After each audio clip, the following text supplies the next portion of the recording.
जय हिंद मेरे प्यारे दोस्तों। सबसे पहले मैं आप लोगों से माफी चाहूंगा कि आज की आपकी करंट अफेयर की क्लास देने में मुझे काफी देरी हुई। फिर भी मैं आपके लिए करंट अफेयर की क्लास को लेकर के आया हूं। आज है 11 अक्टूबर 2025 और आज के जितने भी महत्वपूर्ण करंट अफेयर्स होंगी और स्टैटिक जीके होंगी वो सभी हम इस वीडियो में डिस्कस करने वाले हैं। तो आओ मेरे प्यारे बच्चों, हम शुरू करते हैं आज का हमारा महत्वपूर्ण करंट अफेयर का सीरीज। मेरे प्यारे बच्चों, प्रश्न हमारा है राष्ट्रीय डाक दिवस कब मनाया जाता है। तो याद रखना, राष्ट्रीय डाक दिवस जो है ये 9 अक्टूबर को मनाया जाता है। राष्ट्रीय डाक दिवस कब मनाया जाता है? 9 अक्टूबर को। 9 अक्टूबर को राष्ट्रीय डाक दिवस मनाया जाता है। देखो, इस बार के राष्ट्रीय डाक दिवस का थीम क्या था? तो बोलोगे सर, थीम था post for people local service global rich. Post for people local service global rich, ये थीम था इस बार के राष्ट्रीय डाक दिवस का। और राष्ट्रीय डाक सप्ताह जो मनाया जाएगा वो 9 से 15 अक्टूबर तक मनाया जाएगा। वॉरेन हेस्टिंग्स ने भारत में पहला संगठित डाक प्रणाली की स्थापना की थी।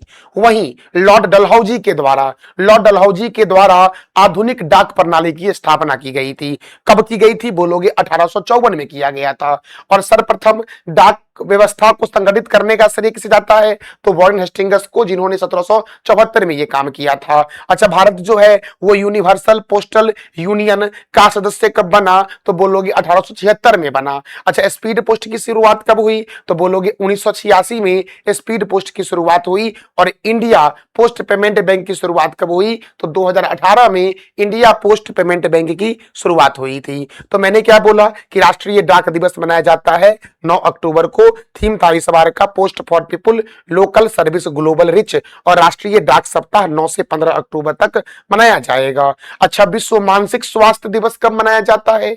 विश्व मानसिक स्वास्थ्य दिवस कब मनाया जाता है? तो बोलोगे सर, ये मनाया जाता है 10 अक्टूबर को। आंसर होगा ए नंबर वाला, ए फॉर आजा तुझको पुकारे मेरा प्यार।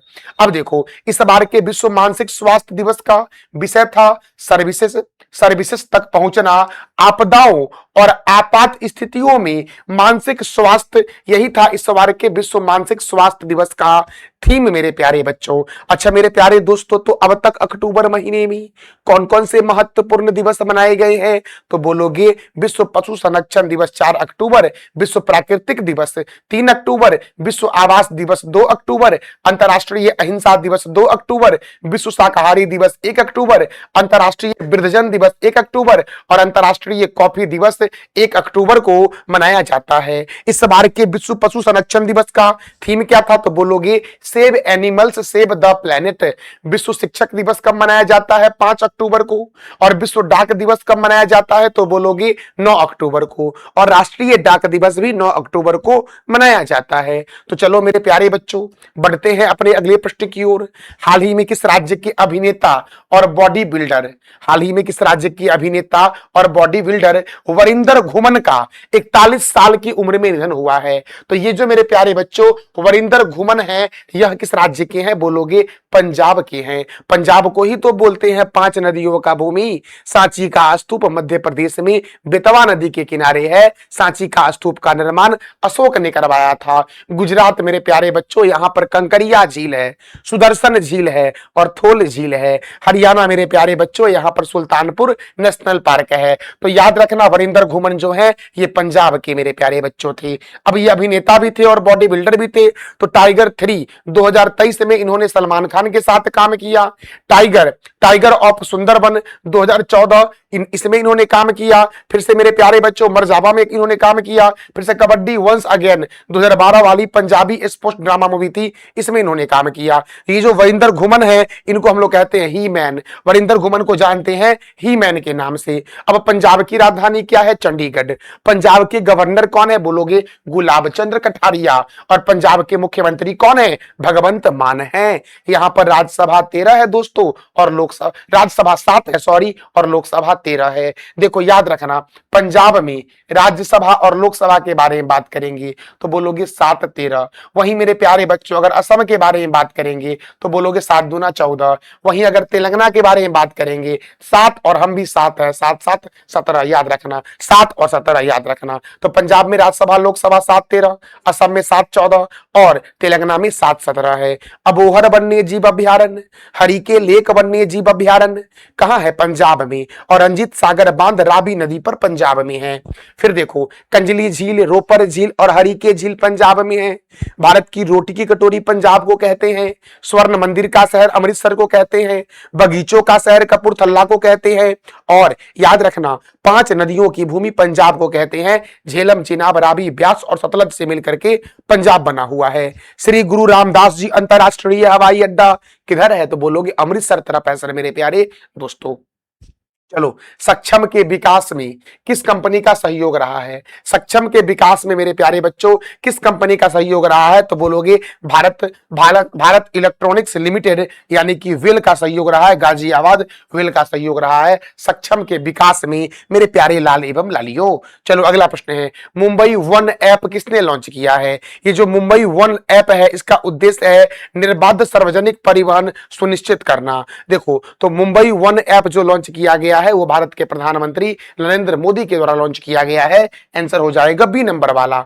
अब मुंबई, तो मुंबई है महाराष्ट्र की राजधानी। मुंबई को बोलते हैं 7 टापुओं का नगर, भारत का प्रवेश द्वार और भारत का हॉलीवुड के नाम से जानते हैं मुंबई को। देखो महाराष्ट्र के गवर्नर कौन है? आचार्य देवव्रत। और आचार्य देवव्रत गुजरात के भी गवर्नर हैं। यहाँ के मुख्यमंत्री हैं देवेंद्र फडणवीस। तो आप बताओ कमेंट बॉक्स में कि गुजरात के मुख्यमंत्री कौन है?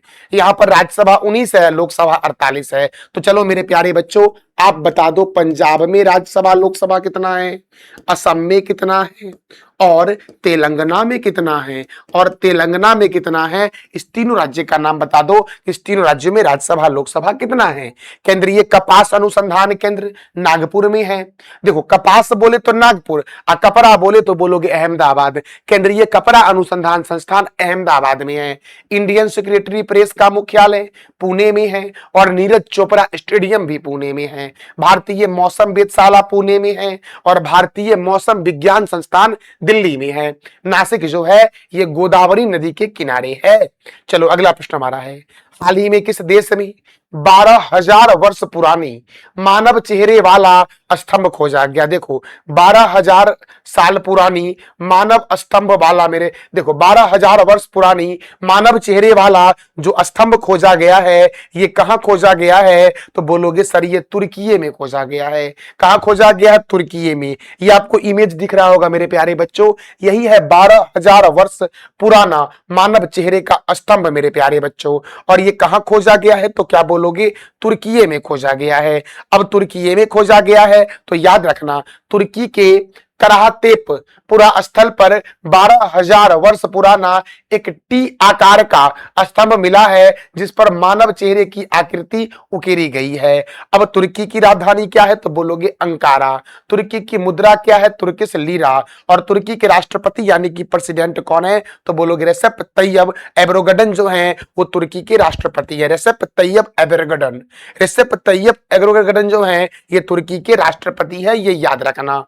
चलो तो अगला प्रश्न हमारा है इंडियन देखो इंग्लिश प्रीमियम लीग का भारत में आधिकारिक ब्रांड एम्बेसडर किसे बनाया गया है? इंग्लिश प्रीमियम लीग ईपीएल का भारत में आधिकारिक ब्रांड एम्बेसडर जो बनाया गया है वो संजू सैमसन को बनाया गया।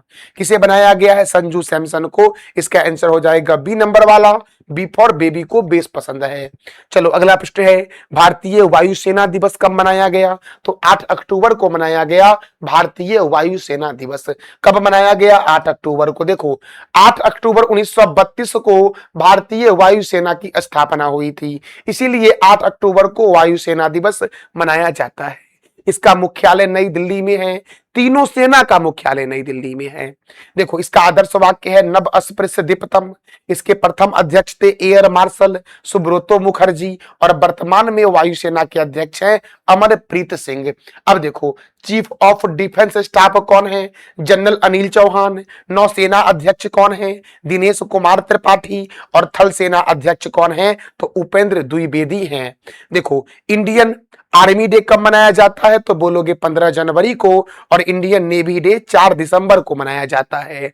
आईटीबीपी अर्थात इंडो तिब्बतन बॉर्डर पुलिस की स्थापना 1962 में हुई थी। सेंट्रल इंडस्ट्रियल सेक्रेटरी फोर्स की स्थापना 1969 में हुई थी। ये भी याद रखना है कि सीआईएसएफ की स्थापना दोस्तों 1969 में हुई और आईटीबीपी की स्थापना 1962 में हुई थी।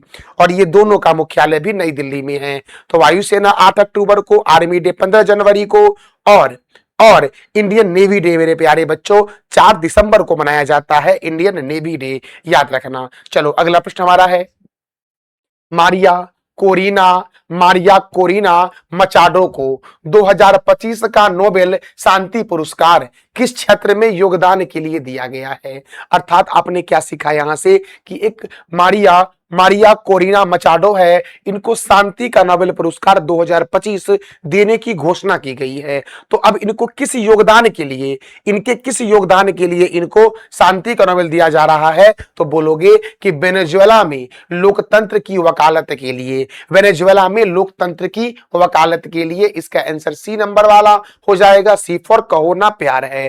तो याद रखना मारिया कोरिना मचाडो को 2025 का नोबेल शांति के क्षेत्र में दिया जाएगा। अब देखो मारिया कोरिना मचाडो ये वेनेजुएला की है। यही इमेज है इनका। मारिया कोरिना मचाडो कहां की है? वेनेजुएला की है। तो याद रखना मेरे प्यारे बच्चों कि शांति का नोबेल 2025 किसे दिया जाएगा? तो आप बोलोगे सर मारिया कोरिना मचाडो को दिया जाएगा। ये वेनेजुएला की है। कहां की है? तो बोलोगे वेनेजुएला की। अब देखो इनको क्यों दिया जाएगा? तो बोलोगे वेनेजुएला के लोगों के लिए लोकतांत्रिक अधिकारों को बढ़ावा देने के उनके अथक कार्य और तानाशाही से लोकतंत्र में न्याय संगत और शांतिपूर्ण संक्रमण प्राप्त करने के लिए उनके संघर्ष के लिए इन्हें अर्थात मारिया कोरिना मचाडो जो वेनेजुएला की हैं, इनको पीस यानी कि शांति के क्षेत्र में नोबेल पुरस्कार दिया जाएगा। जो शांति का नोबेल है वो नॉर्वे में मिलता है। नॉर्वेजियन नोबेल समिति जो है वो शांति का नोबेल देती है। अच्छा मेरे प्यारे बच्चों शांति का नोबेल 2024 जो है वो एक संस्था को दिया गया था जो जापान की संस्था थी। इसका नाम था निहोन हिंडाकोयो संगठन था। ये जापान की संगठन है। अच्छा भारत में कैलाश सत्यार्थी को 2014 में शांति का नोबेल दिया गया था और मदर टेरेसा को 1979 में नोबेल पुरस्कार शांति में दिया गया था। चलो अगला प्रश्न हमारा मेरे प्यारे बच्चों नोबेल पुरस्कार के इतिहास के संबंध में है कि नोबेल पुरस्कार का इतिहास क्या है। तो बोलोगे कि नोबेल पुरस्कार जो है वो अल्फ्रेड नोबेल की पुण्यतिथि पर दिया जाता है 10 दिसंबर को। देखो तो नोबेल पुरस्कार किसकी स्मृति पे मिलता है? अल्फ्रेड नोबेल का जन्म जो हुआ था वो 21 अक्टूबर 1833 को हुआ था। इसीलिए अक्टूबर महीने में नोबेल पुरस्कार देने की घोषणा की जाती है। इनका जन्म कहां हुआ था? तो स्वीडन के स्टॉकहोम में हुआ था। इनकी मृत्यु 10 दिसंबर 1896 को हुई थी। इसीलिए 10 दिसंबर को नोबेल पुरस्कार मिलता है जिसको घोषणा की जाती है जिसके बारे में। अब देखो अल्फ्रेड नोबेल ने डायनामाइट की खोज 1867 में किया था। देखो तो नोबेल पुरस्कार की शुरुआत 1901 में हुई थी। इसमें 11 मिलियन स्वीडिश क्राउन राशि है और ये स्वीडिश वैज्ञानिक अल्फ्रेड नोबेल की स्मृति में दिया जाता है। ये 6 क्षेत्रों में मिलता है। कौन कौन? तो भौतिक, रासायनिक, चिकित्सा विज्ञान, साहित्य और शांति। तो ये 5 हुआ और 5 ये क्षेत्र जो हुआ ये 1901 में शुरू हुआ था। और अर्थशास्त्र का नोबेल पहली बार 1969 में प्रदान किया गया था। तो अर्थशास्त्र को नोबेल स्मृति पुरस्कार के नाम से जानते हैं। यह पुरस्कार एक क्षेत्र में एक वर्ष में अधिकतम 3 लोगों को दिया जा सकता है। द्वितीय विश्व युद्ध के समय 1940 से 1942 तक नोबेल पुरस्कार नहीं दिया गया। शांति का नोबेल पुरस्कार ओस्लो में मिलता है जबकि बाकी सभी पुरस्कार स्टॉकहोम में मिलता है। मेरे प्यारे बच्चों अभी तक 2 बार मृत व्यक्ति को नोबेल पुरस्कार दिया गया है। मरणोपरांत मतलब देखो, एक्सेल कार्लफर्ड को साहित्य के क्षेत्र में 1931 में और ड्रैग हैमरशोल्ड को मेरे प्यारे बच्चों शांति के क्षेत्र में 1961 में मरणोपरांत नोबेल पुरस्कार दिया गया था। अब मरणोपरांत नोबेल पुरस्कार नहीं मिलता है। 1974 के बाद से मेरे प्यारे बच्चों 1974 में यह घोषणा कर दिया गया कि अब मरणोपरांत किसी भी व्यक्ति को नोबेल पुरस्कार नहीं दिया जाएगा। तो चलो, ये था नोबेल का इतिहास मेरे प्यारे बच्चों।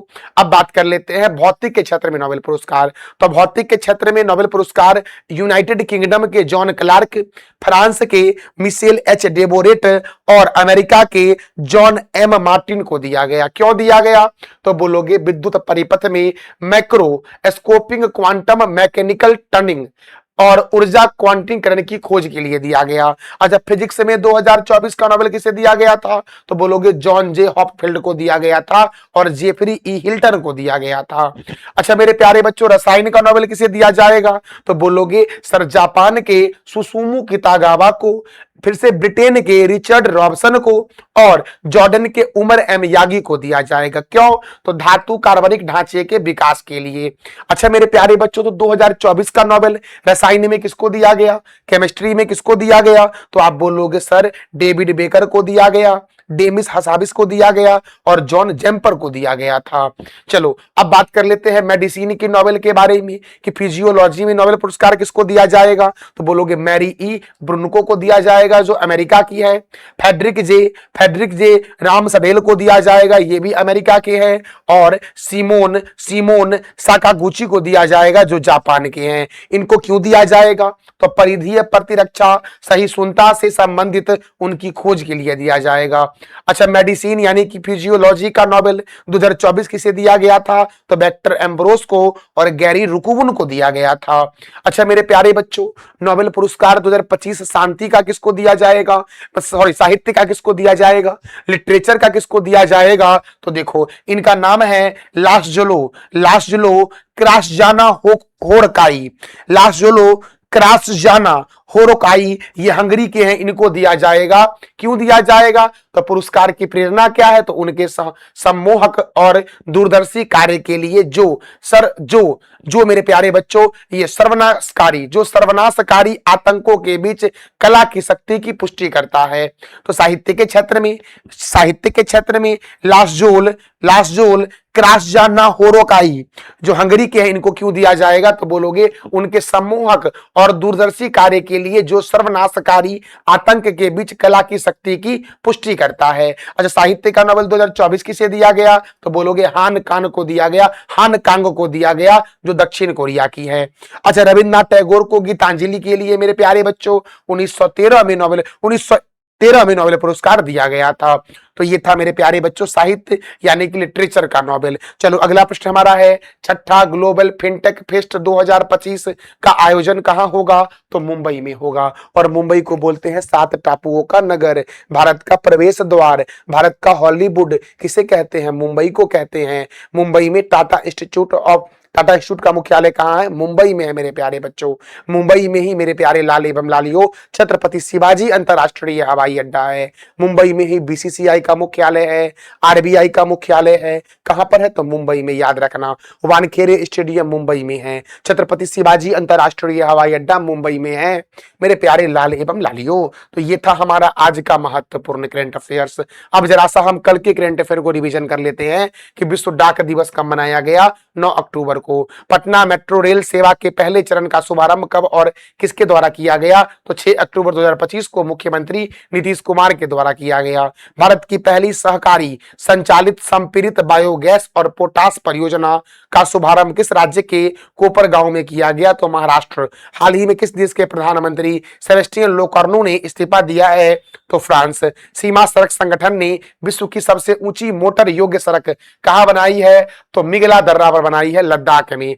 हाल ही में किस राज्य में मेरा हो चोगबा उत्सव मनाया गया? तो मणिपुर में। फिजिक्स के क्षेत्र में 2025 का नोबेल दिया जाएगा किसे? तो जॉन क्लार्क को, मिशेल एच डेबोरेट को और जॉन एम मार्टिन को। फिर से केमिस्ट्री के क्षेत्र में सुसुमु कितागावा को, रिचर्ड रॉबसन को और उमर एम त्यागी को दिया जाएगा।